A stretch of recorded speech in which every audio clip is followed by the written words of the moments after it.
Syphilis. Syphilis is an STI that is spread through a bacteria called Treponema pallidum. Treponema pallidum is an antigen that affects our immune system. The exact period of time as to when syphilis was discovered is still unknown, although there were documented cases back dating to Columbus's time by Columbus himself. Many famous people in history have been thought to have syphilis, such as Beethoven, Napoleon, Al Capone, and Scott Joplin. Where is syphilis mostly found?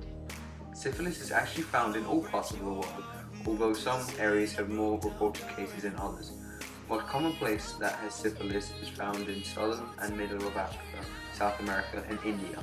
How is syphilis spread? Syphilis is highly contagious if someone who has it comes into sexual contact with someone else. The best way to avoid getting syphilis is abstinence. Although abstinence is the best way, condoms and other barrier methods of contraception can also help prevent the spread of syphilis.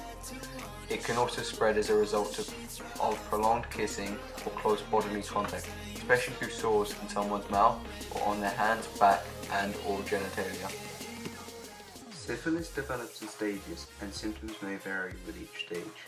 The most common symptom, which shows up earlier on in the process, are cankers, which are small sores at the entrance of where the bacteria enter the body, is usually on the genitalia, or cuts. Moving on to the second stage of syphilis, the original cankers may disappear, but you're likely to develop a rash. Even though you do develop a rash, it's not itchy and actually can be painful. This rash is usually accompanied by wart-like sores. Latent syphilis, which is a stage that you commonly get if you don't know / are not treated for syphilis, and the symptoms of this stage are that you do not have / show any sign of symptoms. The final stage of this process is the latent syphilis. During this stage, patients can experience brain damage and also affect your body and cause life-threatening conditions like organ failure. Congenital syphilis is syphilis that is given to a child by the mother through the placenta during the period of time the mother was pregnant. Most children don't experience any symptoms, although some do in the form of a rash, which then lead to more complications during later life, such as deafness and teeth deformity. Our body can try to fight the disease, but you can't get rid of secondary and latent syphilis along with your T cells. CD4 cells, also known as CD4 plus T cells, are white blood cells that fight infection. When getting tested for syphilis, doctors will need to take either blood, tissue, or fluid from a suspected syphilitic sore.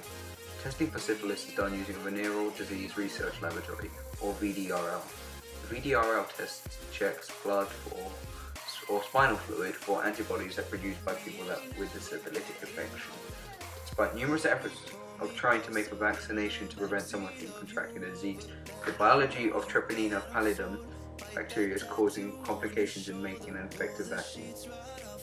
For secondary and early tertiary stage of syphilis, is a one-shot antibiotic that will cure you. This single intramuscular injection of long-acting benzethine penicillin G will cure a person who has primary, secondary, or early latent syphilis. 3 doses of this penicillin over a short period of time, i.e. a few weeks, is recommended to help those with latent syphilis.